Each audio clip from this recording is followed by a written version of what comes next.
Esta historia está envuelta en mito y leyenda. Cómo una tribu de nómadas fraguó el imperio más grande de América en solo 200 años. Tuvieron que inventar sistemas de ingeniería que eran extraordinarios para su época. Su civilización compitió con Roma en sofisticación. Los aztecas tenían la mejor tecnología que se podía conseguir, dadas las condiciones en las que vivían.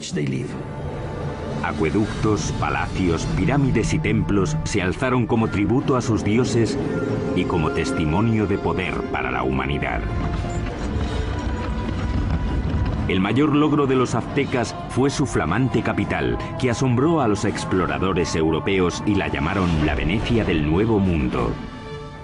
La ciudad se extendió reluciendo por los canales y el lago, adornada con árboles y mansiones preciosas. Pero su sed de poder y sangre les condenó a la destrucción.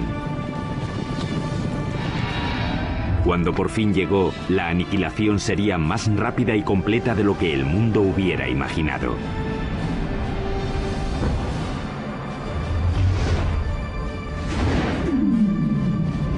La construcción de un imperio, los aztecas. 1325 después de Cristo, centro de México, cerca de la Ciudad de México actual.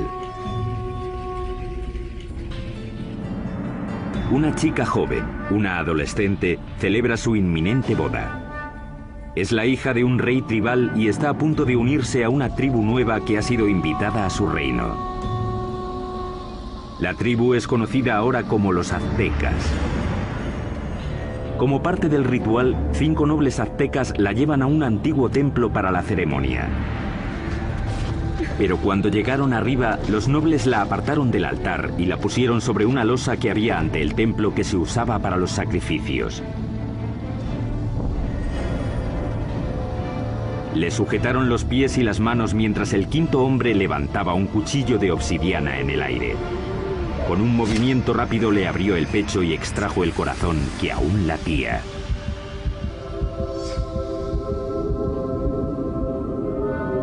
Esa tarde invitaron al rey a una ceremonia para celebrar el matrimonio. Sin embargo, encontró a un sacerdote danzando, vestido con la piel aún brillante de su hija. Como parte del ritual, los aztecas la habían desollado en honor al dios de la fertilidad. Vio aquello y se quedó totalmente horrorizado, porque era su hija. Sus guardias y él persiguieron enseguida a los aztecas hasta el lago y luego hasta la isla donde se habían refugiado. La isla pantanosa no era un lugar acogedor. Y aún así, desde allí los aztecas superarían todas sus expectativas y forjarían el imperio más poderoso de las Américas.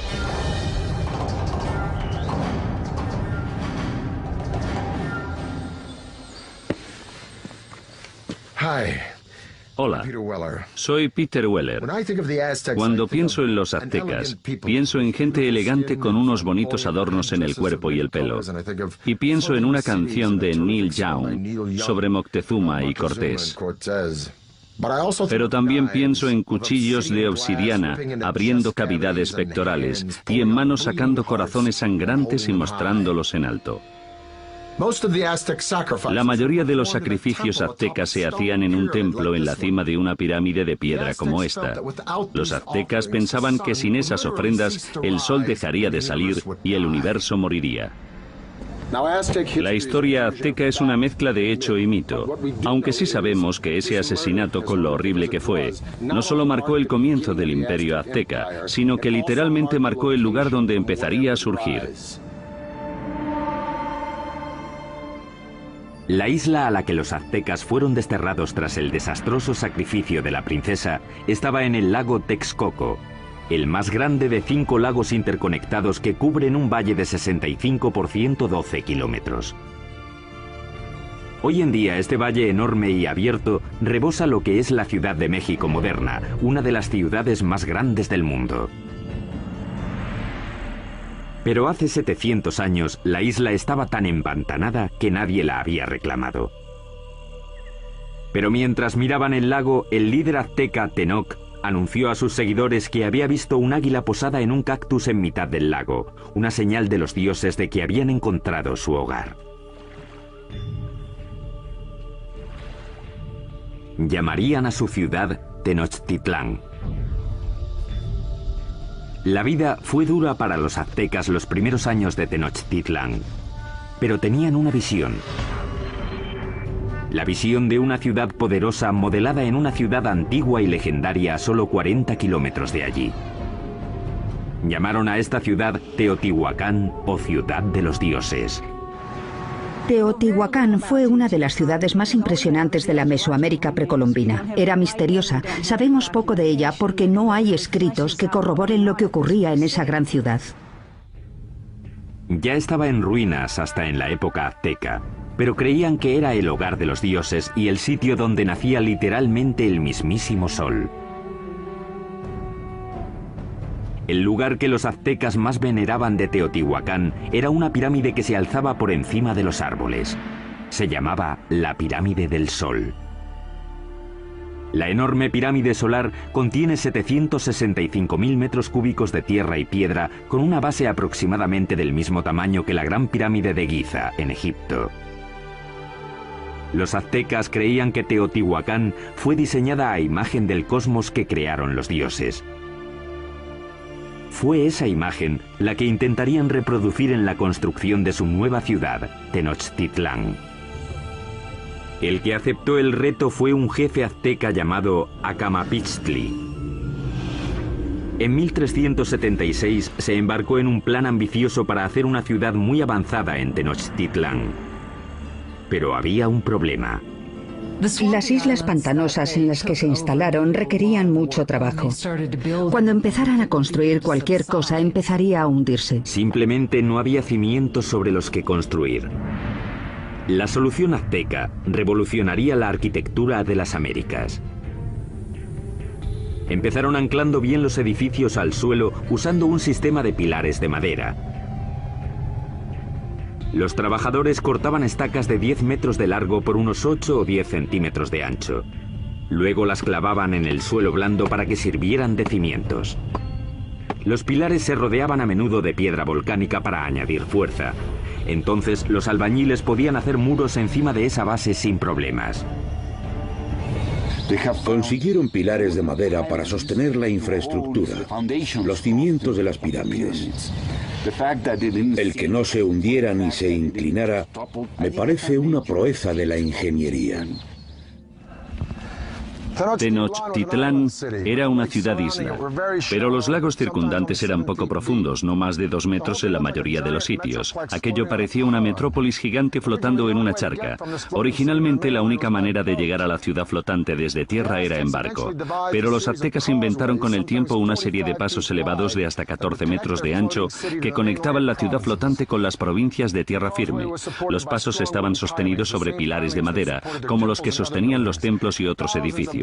Tuvieron que clavar miles de esos pilares en el lecho del lago, y eso presentaba un reto logístico que solo se podía atajar con una mano de obra fuerte y hábil y los mejores ingenieros de Mesoamérica. Para hacer un paso se ponían 2 filas de estacas. Luego se rellenaba el espacio del medio con piedras y tierra hasta que sobrepasaba el nivel del agua en varios metros. Eso permitía a la carretera soportar muchísimo peso. Estos pasos se construyeron muy rectos. Eran muy anchos, con puentes que se abrían y conectaban la ciudad por el norte, el oeste y el sur. Las carreteras permitieron a los aztecas transportar materiales más grandes y pesados para la construcción, aunque eso presentaba un reto nuevo.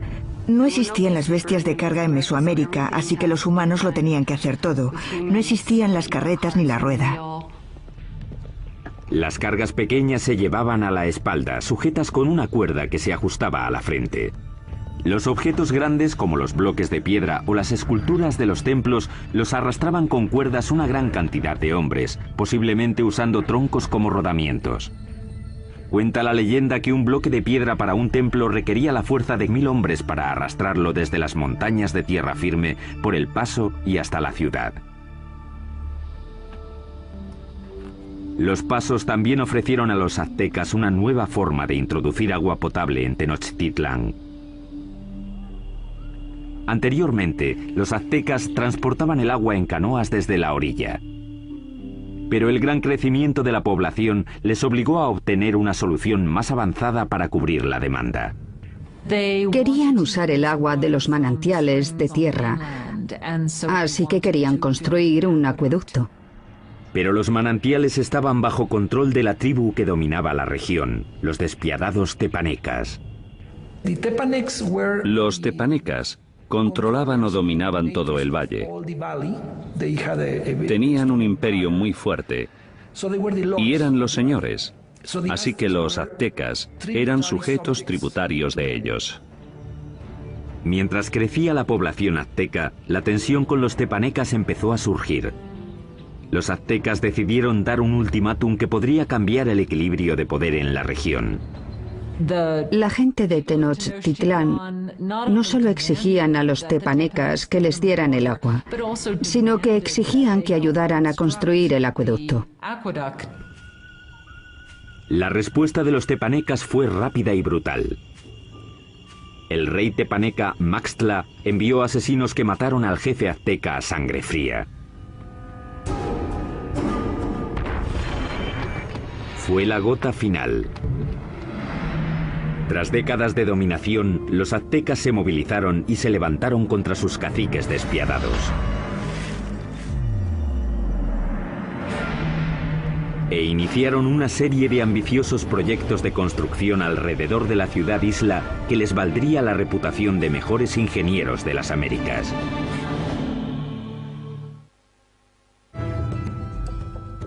Corría el 1428 y los aztecas habían declarado la guerra a sus caciques, una tribu llamada tepanecas.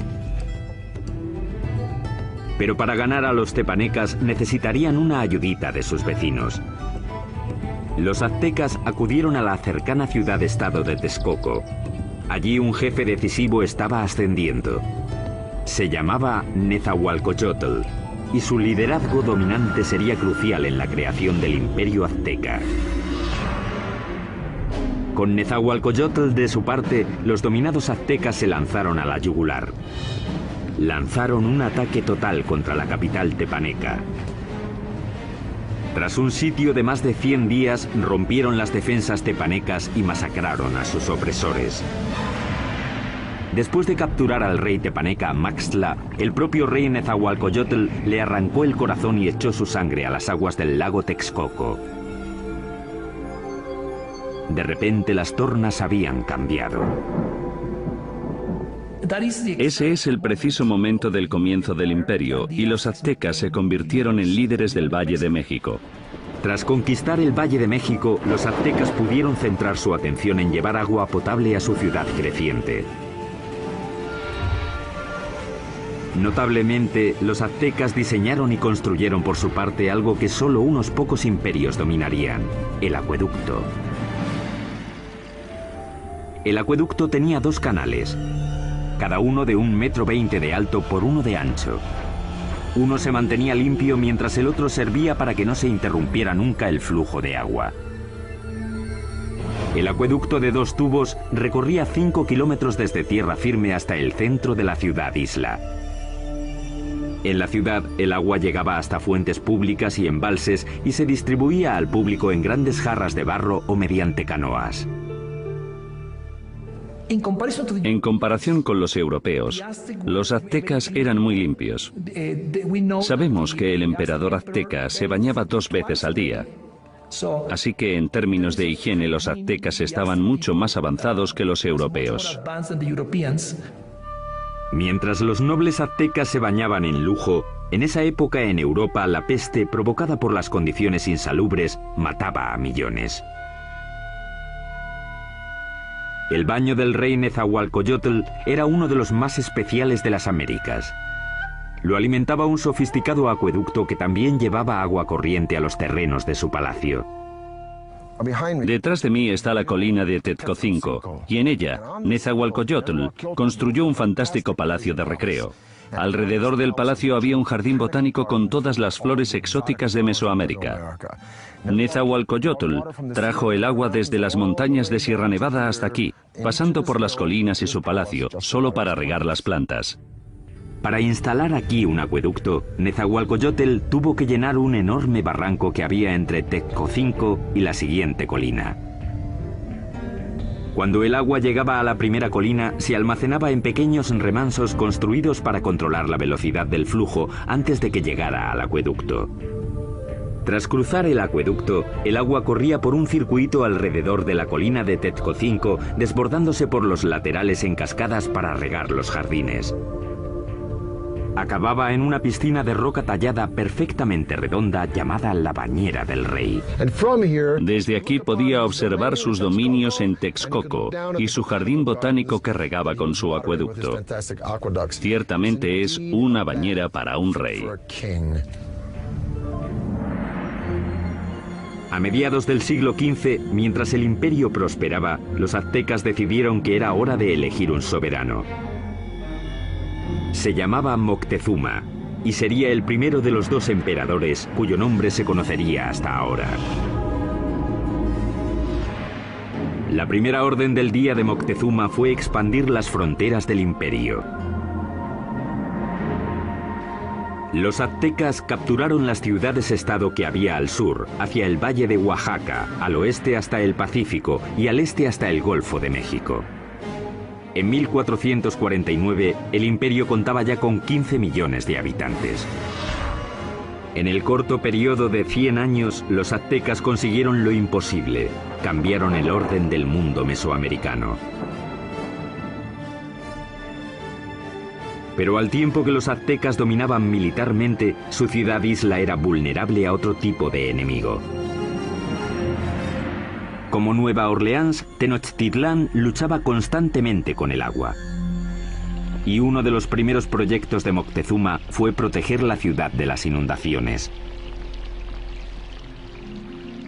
Esto es lo que queda del lago Xochimilco, en la parte sur de Ciudad de México, de los tiempos aztecas de la ciudad de Tenochtitlán. Este lago, como los otros 4 que rodeaban a los aztecas, se alimentaba de manantiales, así que no había ríos o riachuelos por los que drenarse, y si llovía lo suficiente, el nivel del agua subía y se desbordaba por la tierra y la ciudad. Eso fue exactamente lo que pasó a mediados del siglo XV, cuando una inundación de proporciones catastróficas barrió Tenochtitlán. La ciudad que comandaba el imperio quedó casi destruida, y la civilización azteca tuvo que depender una vez más de la genialidad de sus ingenieros y de uno en particular. Moctezuma apeló a la ayuda de su antiguo aliado Nezahualcóyotl para proteger la ciudad que estaba reconstruyendo en el lago. Nezahualcóyotl diseñó algo que le convertiría en el mejor ingeniero del continente. Su plan era crear una zona de seguridad alrededor de la ciudad con un enorme dique que protegería Tenochtitlán y a sus habitantes. Fue diseñado para ser mayor que ninguna otra obra que hubiera en las Américas en ese momento, con una longitud de 16 kilómetros al este de la ciudad desde el extremo sur del lago y hasta el norte. Los muros fueron un trabajo de cestería, hechos de palos, juncos, piedras y tierra. Como el lago era poco profundo, el dique solo tenía 3,70 metros de alto, aunque el ancho era de 8 metros. Nezahualcóyotl remató el dique con compuertas, seguramente puertas de madera, que se podían subir o bajar para controlar el nivel del agua. El dique también sirvió para otro propósito, proteger el suministro de agua. Era importante construir algún tipo de mecanismo de protección para evitar que se mezclase el agua salada con el agua dulce de la parte oeste del lago. Napoleón dijo, un ejército marcha sobre el estómago. Es fácil suministrar comida de sobra para los civiles durante el desarrollo crítico de cualquier civilización, pero los aztecas perfeccionaron un método único no solo para proporcionar mucha comida al pueblo civil, sino para impulsar la expansión militar del imperio. Esta solución revolucionaria se llamó chinampas, un sistema que les permitió crear literalmente tierra nueva para cultivar y para vivir. Si vas a hacer una ciudad de cualquier tamaño, tienes que proporcionar espacio, así que lo que ellos hicieron fue construir esas chinampas en el lecho del lago. Básicamente una chinampa es una isla artificial construida en el lago. Parecían campos de fútbol estrechos, de unos 90 metros de largo por unos 10 metros de ancho. Una chinampa se hacía tejiendo una red de palos que flotaba en el agua y apilando juncos y hierbas encima. Después se sacaba fango del lecho y se ponía encima de los juncos para formar la chinampa. Entre 4 y 6 hombres tardaban 8 días en construir una chinampa media. Estaban conectadas a la ciudad por canales navegables gigantescos que miles de hombres tardaban meses en hacer.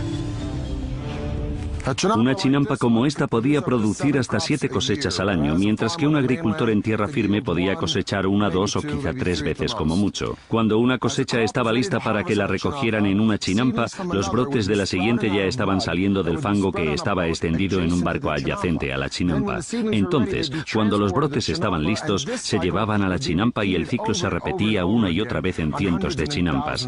Fue esta tecnología lo que hizo que Tenochtitlán pasara de ser una ciudad tribal más en el siglo XIV a una ciudad-estado dominante y próspera. Con la infraestructura de la ciudad lista y enormes tierras bajo su control, los aztecas extendieron las fronteras de su imperio más que nunca. Crearon una red de carreteras muy extensa, superautopistas aztecas. Pero al tiempo que el imperio crecía, también lo hizo la práctica de sacrificios humanos. Muy pronto ríos de sangre corrían por las calles de Tenochtitlán.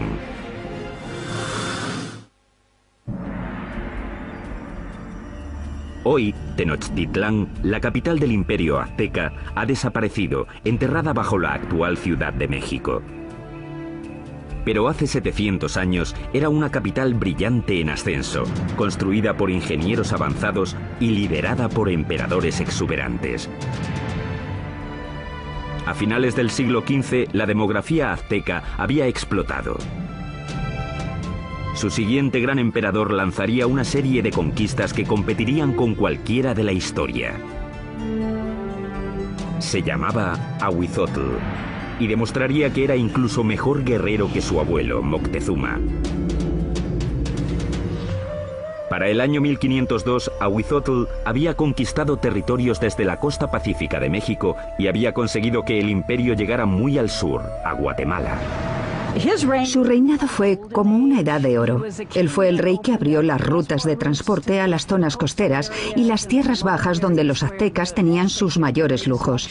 Todas las plumas brillantes, el oro, las piedras preciosas que los nobles y soberanos lucían como parte de su estatus, venían de allí. Para transportar riquezas al corazón del imperio, los aztecas construyeron una red de superautopistas que cruzaban México central. Corredores de relevo se apostaban cada 8 kilómetros para crear una especie de UPS antigua. Se podían enviar mensajes o bienes desde la costa del Golfo hasta Tenochtitlán, a 320 kilómetros en solo 24 horas, más rápido que el servicio postal actual. Con el imperio en su esplendor, los aztecas de Ahuizotl se embarcaron en el mayor proyecto de construcción, una enorme pirámide en el mismo centro de Tenochtitlán, el símbolo del poder absoluto. Se la llamó Templo Mayor. La base de la pirámide tenía 75 metros de fondo por 100 metros de ancho y se elevaba a una altura de 15 pisos.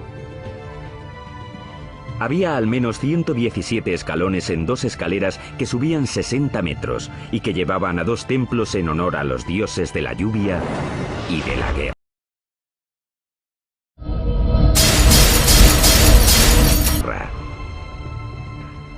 El templo se reconstruyó en el mismo lugar 7 veces, comenzando en 1325 con la fundación de la ciudad.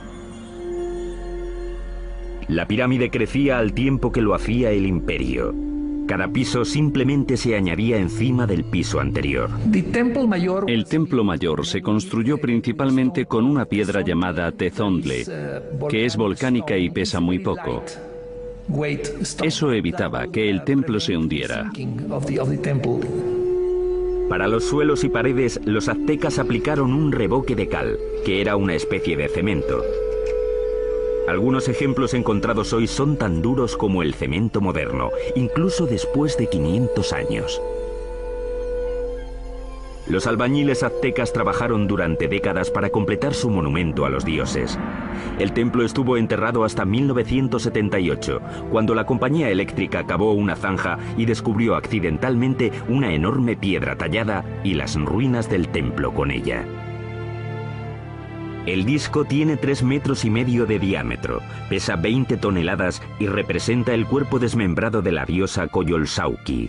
Coyolxauhqui era la diosa de la luna, y su hermano la mató porque se quedó embarazada de una forma vergonzosa. Los aztecas no eran nada mojigatos. De hecho, los nobles tenían muchas mujeres y concubinas. Pero entre el populacho, sobre todo las mujeres, el adulterio estaba prohibido y se castigaba severamente, a menudo con la muerte. Según la leyenda, el hermano de la diosa de la luna le cortó la cabeza y tras decapitarla tiró el cuerpo por una colina. Los aztecas representaban este asesinato literalmente y a menudo en festivales durante todo el año. Decapitaban a sus víctimas en la cima de la pirámide y luego tiraban los cuerpos por las escaleras hasta la gran piedra de abajo. Para los romanos, el tesoro más preciado era el oro. Para los egipcios era el más allá. Para los aztecas era la sangre humana. Creían que tenía que haber reciprocidad con los dioses, así que tenían que agradecer a los dioses dándoles lo más preciado que tenían, que era la sangre humana. Los aztecas la llamaban agua preciosa y creían que si los dioses no la recibían en grandes cantidades, el mundo acabaría en apocalipsis. Adornar los muros interiores de los templos con sangre humana fresca era práctica común. Y el olor tenía que ser horrible. Para dedicar su expansión del gran templo, el emperador Azhuitzotl hizo un sacrificio en masa. Las cabezas de las víctimas se expusieron con orgullo en estantes alrededor del templo. Según las crónicas, dicen que sacrificaron a 20.000 personas. Desde un punto de vista práctico y desde un punto de vista científico, parece imposible. Así que creo que la crónica, que la escribieron fuentes españolas, quería decir que a sus ojos había muchos. Durante el reinado de Azhuitzotl, las sangrías se dispararon. La vida en Tenochtitlán se convirtió en una orgía de muerte. Llevaban tanto a amigos como a enemigos para presenciar los sacrificios. Siempre eran sacrificios rituales, siempre son eventos, pero también eran declaraciones políticas, una forma de intimidación. En el momento de la muerte de Azhuitzotl, los aztecas habían institucionalizado los sacrificios y habían convertido los asesinatos en el campo de batalla en un arte. Eran los guerreros más feroces de América, una élite que tendría un espectacular templo dedicado. Pero ni siquiera ellos estaban preparados para la guerra de los mundos que les iba a caer encima.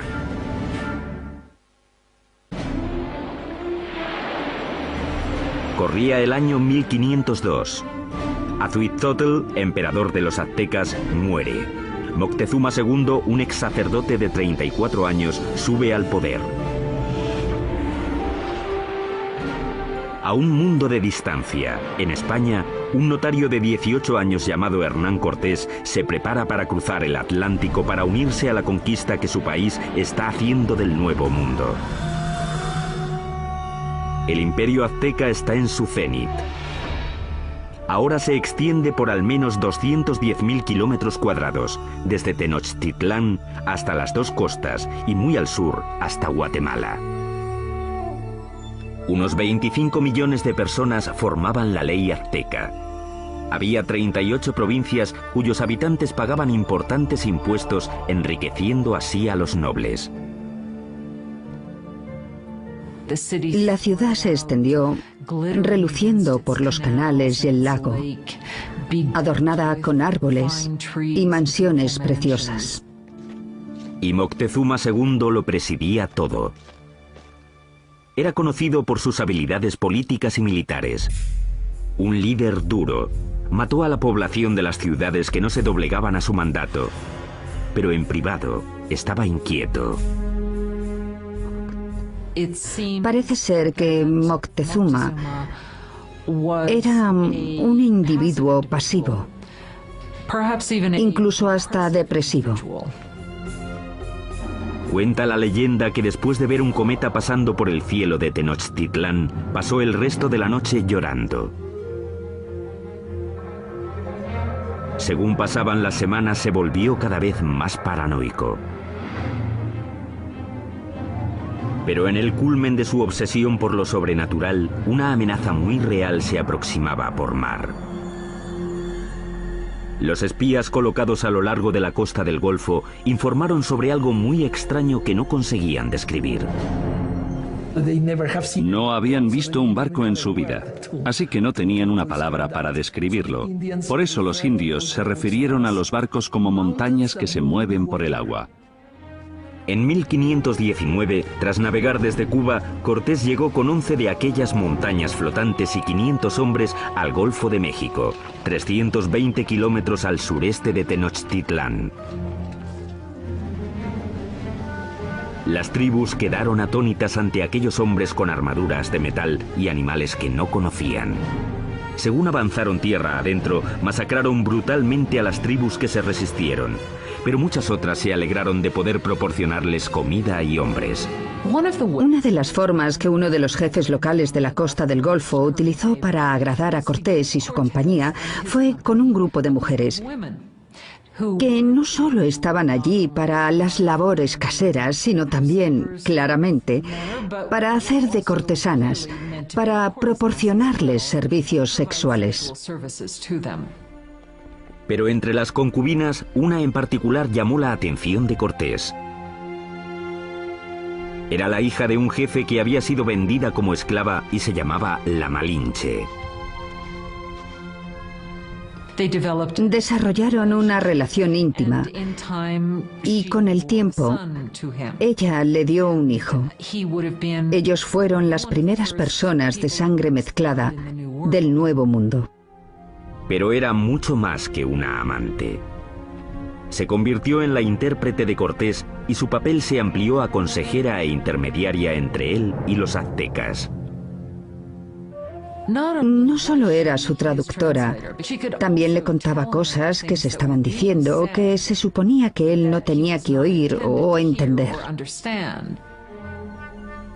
La red de corredores de relevos de Moctezuma le mantuvo informado de los movimientos de los españoles. Estaba claro que iban hacia la ciudad. Mientras avanzaba hacia Tenochtitlán en el verano de 1519, Cortés amasó un ejército de miles de hombres. El ejército de guerreros de Moctezuma contaba con cientos de miles. Iban vestidos de animales en el campo de batalla para intimidar a sus rivales. Parte de ello era espectáculo. Los guerreros llevaban distintos trajes increíbles. Los guerreros más importantes eran los caballeros, vestidos de jaguares y águilas. Los caballeros aztecas se iniciaban en sus órdenes con ceremonias sagradas en templos especiales como este. Este es el templo Cueva de Malinalco, uno de los 6 templos de esta remota ladera a unas horas al sur de Ciudad de México. Moctezuma lo terminó en el año 1502, poco después de su coronación. En Europa, Miguel Ángel estaba esculpiendo el David de la República de Florencia, pero mientras Miguel Ángel tallaba el David, los aztecas extraían este templo directamente de la ladera de la montaña. Y es el único templo en todo el hemisferio occidental construido de esta forma. Al final de las escaleras de Coalcali se encuentran las esculturas de dos jaguares. A los lados de las puertas yacen los restos de dos guerreros.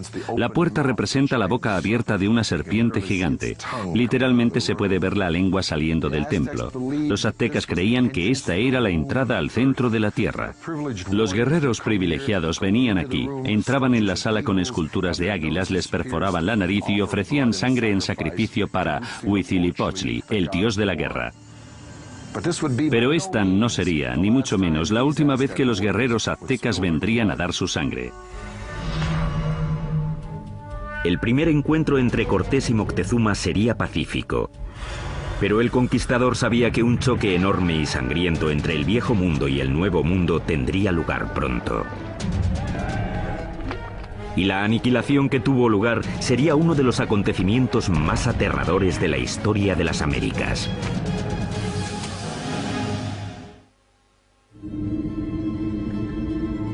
Otoño de 1519. El conquistador español Hernán Cortés ha llegado por fin a la brillante capital azteca de la que tanto ha oído hablar, Tenochtitlán. Cuando los españoles vieron por primera vez Tenochtitlán, debieron pensar que era una visión, que estaban entrando en alguna especie de sueño. Una enorme fuerza de guerreros nativos aliados contra los aztecas le acompaña mientras avanza por el paso principal hacia la ciudad. El encuentro entre Cortés y Moctezuma en el paso hacia Tenochtitlán tuvo que ser uno de los acontecimientos más impresionantes de la historia del mundo. Fue un encuentro entre dos mundos distintos. Cortés le ofreció la mano, pero en cuanto lo hizo, los nobles que atendían a Moctezuma le empujaron diciendo: no, no, no, es una indignidad total. Nadie toca a Moctezuma, el gran señor de la tierra. El encuentro de los dos mundos fue pacífico, pero lleno de tensión. Moctezuma en ese momento ya se había vuelto impulsivo y propenso a las crisis de histeria. Así que el encuentro fue para calcular las fuerzas. Aunque los aztecas tenían un sistema diplomático y guerrero mucho más inocente comparado con el sistema tan taimado y ladino de los europeos. Moctezuma invitó a los españoles a quedarse en uno de sus palacios.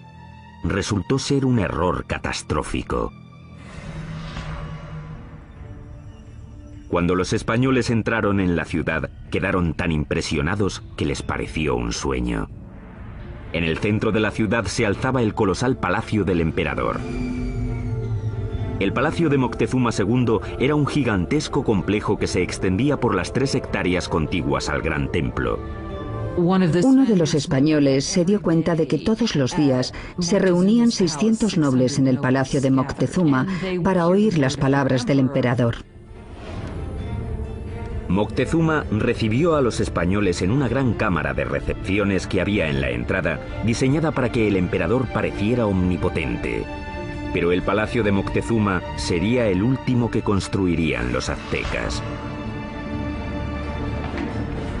Cuando no llevaban ni una semana de visita, los españoles fueron a la yugular y secuestraron a Moctezuma. Fue un movimiento atrevido, pero compensó. El imperio parecía suyo. Aunque Moctezuma seguía siendo el líder oficial de la ciudad, durante un tiempo no fue más que el portavoz de Cortés. Durante 6 meses, la tensión dentro de los muros de Tenochtitlán se calmó. Entonces, en la primavera de 1520, todo cambió. Una mañana, unos soldados españoles interrumpieron un sacrificio sagrado y mataron a los participantes. El acto desencadenó un alzamiento. Para los aztecas, los españoles habían cometido un sacrilegio inefable. La ciudad quedó sumida en el caos cuando los aztecas marcharon al palacio de Moctezuma. Moctezuma intentó subir a la cima del palacio, hablar con la gente y calmarlos, pero ya no aguantaron más. Moctezuma se había convertido en la marioneta de los españoles. Una traición tan enorme a los ojos de su pueblo que le lapidaron y tiraron flechas. Poco después tiraron el cuerpo sin vida de Moctezuma por las escaleras del palacio. Nunca sabremos si murió a manos de los españoles o por las heridas que le infligió su propio pueblo. Y los españoles decidieron que sería un buen momento para irse de la ciudad. La noche del 30 de junio de 1520, los españoles intentaron escapar aprovechando la oscuridad. Pero no quieren deshacerse de las cosas que han cogido y arrastran el peso de todo lo que quieren llevarse. Fueron presas fáciles para los guerreros aztecas que les atraparon en el paso. Los cuerpos se apilaron rápidamente en el agua. 400 españoles fueron masacrados junto a miles de sus aliados indios. Esa escapada ha llegado a llamarse la Noche Triste. Cortés y unos pocos más consiguieron escapar con vida. Los españoles acabarían destruyendo la brillante ciudad de Tenochtitlán. Empezarían cortando la línea vital de la ciudad, el acueducto. Mientras cientos de miles de personas dentro de los muros de la ciudad estaban sin agua, Cortés creó un bloque alrededor de Tenochtitlán para que no recibieran suministros del exterior. Así que la idea del bloqueo era hacer que se rindiera la ciudad por hambre. Pero los aztecas tenían muchísima resistencia y no sería fácil vencerlos.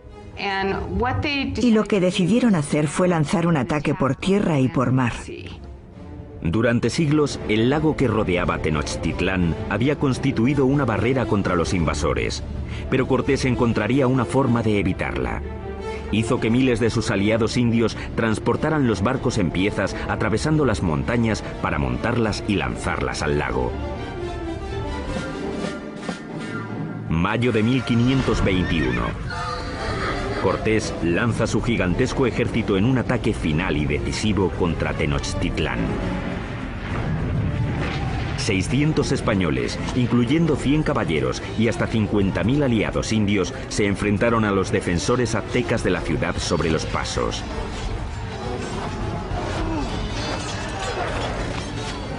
La lucha brutal siguió durante meses.